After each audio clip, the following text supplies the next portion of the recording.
So அனைவருக்கும் மகிழ்ச்சியான வணக்கம். இந்த புத்தாண்டில் இந்த வருஷத்தில் நீங்கள் நினைக்கக்கூடிய அனைத்து காரியங்களும் உங்களுக்கு வெற்றி தரணும் அப்படின்னு தான் நான் விஷ் பண்ணிக்கிறேன். என்ன இந்த வீடியோவில் அப்படின்னா, ஒரு கொஞ்ச நேரத்துக்கு முன்னாடி இன்ஸ்டாகிராமில் இப்போ நான் ஒரு சின்னதாக ஒரு போஸ்ட் ஒன்று பார்த்தேன். ஸோ அந்த போஸ்ட் என்னன்னாக்கா, ஒரு நபர் ஷேர் பண்ணியிருக்காரு. எல்லோரும் வேலைக்கு அவங்க ஒரு ஆள் வேலைக்கு போகிறாப்புல. ஸோ அவங்களுக்கு வேலைக்கு போகவே இஷ்டம் இல்லை. வெளியூர்கள்லேருந்து சென்னை வேலைக்கு வராங்க இல்லையா. ஸோ அந்த மாதிரி அந்த ஊருக்கு போயிட்டு அந்த ஃபெஸ்டிவலு, சொந்த பந்தம், அந்த ஒரு மகிழ்ச்சியான ஒரு தருணத்தை மிஸ் பண்ணிவிட்டு திருப்பி ஊருக்கு வேலைக்குன்னு திருப்பி சென்னைக்கோ அல்லது வேறு ஏதோ வெளி மாநிலங்களுக்கோ போகிறது அவரால் அதை அக்செப்ட் பண்ணிக்க முடியல அப்படிங்கிற மாதிரி அந்த ஒரு போஸ்ட் இருந்துச்சு. ஸோ பஸ் ஸ்டாண்டில் போய் வெயிட் பண்ணுறோம். ஸோ இந்த ஊருக்கு போகிற பஸ்ஸு இன்னும் கொஞ்சம் நேரம் லேட்டாகி வந்தால் நல்லா இருந்திருக்குமே அப்படின்லாம் அந்த போஸ்ட்டில் மென்ஷன் பண்ணியிருந்துச்சு. அதுக்கு ஒரு சோகமான ஒரு பாட்டு ஒன்று வச்சுருந்தாங்க. நான் பார்த்துட்டு எனக்கு சிரிக்கிறதா இவங்களை நினச்சி, இல்லை இவங்களோட சேர்ந்து நாமளும் அந்த கஷ்டத்தில் அந்த துக்கத்தில் பங்கெடுக்கிறதா, இல்லை அவங்களுடைய ஃபீலிங்கில் நம்ம எப்படி இதை நம்ம எடுத்துக்கிறதுன்னு எனக்கு தெரியல. ஏன் அப்படி சொல்கிறேன் அப்படின்னா, இந்த வருஷமும் போன வருஷமும் இதே ஃபீலிங் தான். நீங்கள் இதே ஸ்டேட்டஸு, இதே வாட்ஸ்அப்பில் அல்லது இன்ஸ்டாகிராமில், ஃபேஸ்புக்கில் இதே மனநிலையோடு நீங்கள் ஒரு படத்தையோ அல்லது ஒரு பாட்டையோ அல்லது அதுக்கு ஒரு 4 லைனையோ எதையோ எழுதி போட்டிருப்பீங்க.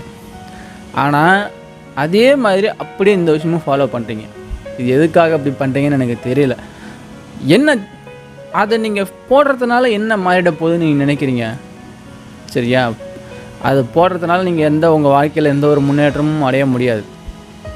இது எப்படி மாற்றலாம்? இது மாற்றத்துக்கான வழி என்ன? இதுக்கான காரணம் என்ன? இதை நம்ம என்ன செஞ்சால் நம்ம இந்த ஒரு ஜாலியான லைஃப்பை தொடர்ந்து நம்ம அனுபவிக்க முடியும் அப்படிங்கிறத எல்லோரும் சிந்திக்கணும். இதை நான் எல்லாருக்கும் சொல்லலை. இந்த மாதிரியான மனநிலையில் யாரெல்லாம் இருக்கிறாங்களோ அவங்களுக்கு நான் சொல்கிறேன்.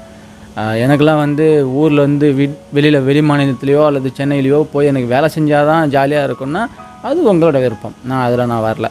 ஸோ இந்த மாதிரி மைண்ட் செட்டில் ஒரு ஃபேமிலியை பிரிஞ்சு ஏண்டா போகிறோம், ஸோ இங்கே இருந்தால் ஜாலியாக இருக்குமே அப்படின்னு யாரெல்லாம் நினைக்கிறாங்களோ அவங்களுக்கு இதை நான் ஷேர் பண்ணுறேன். திங்க் பண்ணுங்க. இந்த 2024லையும் இதை போட்டுட்டு திருப்பி 2025லையும் போய் இதையே போட்டாக்க உங்களுடைய வாழ்க்கை மாறிடுமான்னு யோசிங்க.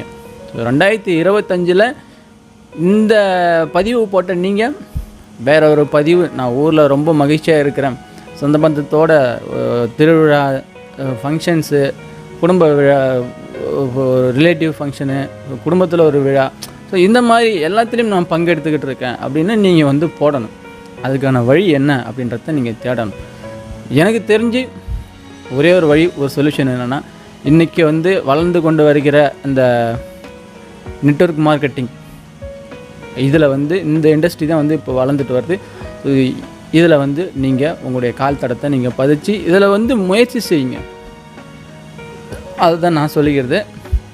முயற்சி செய்யாமல் எதுவுமே கிடைக்காது. வேலை செய்யாமல் காசு போனால் வராது. சொல்கிறது புரியுதுங்களா? ஸோ தயவு செஞ்சு நெட்வொர்க் மார்க்கெட்டிங்கில் வாங்க.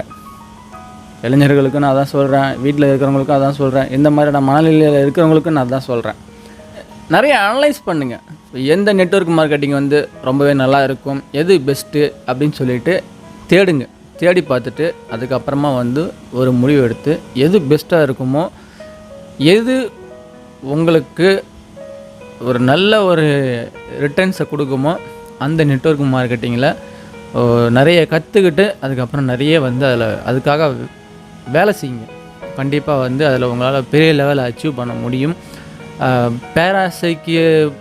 பேராசைப்பட்டு இதில் போயிட்டு 1 லட்ச ரூபா கட்டுங்க, 1000 ரூபா கட்டுங்க, 2000 கட்டுங்கன்னு போயிட்டு உங்களுடைய பணத்தையும் உங்களுடைய நேரத்தையும் வீணாக்காதீங்க. அது உங்களுக்கு இன்னும் கூடுதல் சுமையத்தான் கொடுக்குமே தவிர உங்களுக்கு நிரந்தர சந்தோஷத்தை கொடுக்காது. உழைப்பை நம்புங்க. உழைப்பை நம்பினீங்கன்னா கண்டிப்பாக பெரிய லெவலில் போகலாம். ஸோ டிசைட் பண்ணுங்கள், முடிவு எடுங்க. இந்த 2024ல் உங்களுடைய லைஃப் வேறு ஒரு ஒரு இடத்தை அடைந்து அதில் ஒரு மகிழ்ச்சியான ஒரு வாழ்க்கையை வாழ்கிறதுக்கு முயற்சி எடுங்க. சரிங்களா? எனக்கு பிரச்சனை இல்லைப்பா, எனக்கு பணமும் வேணாம், ஒன்றும் வேணாம், நான் அப்படியே செய்கிற வேலையை எனக்கு போதுன்னு நினைக்கிறேங்கன்னா அவங்கள பற்றி கவலையே கிடையாது. ஏதாச்சும் வாழ்க்கையில் பெருசாக மாற்றணும், சாதிக்கணும், மகிழ்ச்சியாக இருக்கணும் அப்படின்னு ஆசைப்படுறவங்களுக்கு ஒரு மிகப்பெரிய ஒரு வாய்ப்பு. என்னோட ஒரு அறிவுறுதல் அப்படின்னாக்கா, எனக்கு எது சரின்னு படுது அப்படின்னா, உங்களுக்கு என்னால் சொல்ல முடிஞ்சது வெஸ்டேஜோடைய நெட்வொர்க் மார்க்கெட்டிங் ரொம்பவே சூப்பராக இருக்கும். ஸோ அதை ட்ரை பண்ணுங்கள். அதில் இறங்கி வேலை பாருங்கள். எல்லாமே அதில் ஃப்ரீ தான். சரிங்களா? அதில் ஃப்ரீ தான். இந்த வெஸ்டேஜில் நீங்கள் வேலை செய்யணும் அப்படின்னு சொல்லிவிட்டு உங்களுக்கு இன்ட்ரெஸ்ட் இருந்தால் என் நம்பருக்கு கூப்பிடுங்க. கீழே என் நம்பர்லாம் கொடுக்குறேன், பாருங்கள்.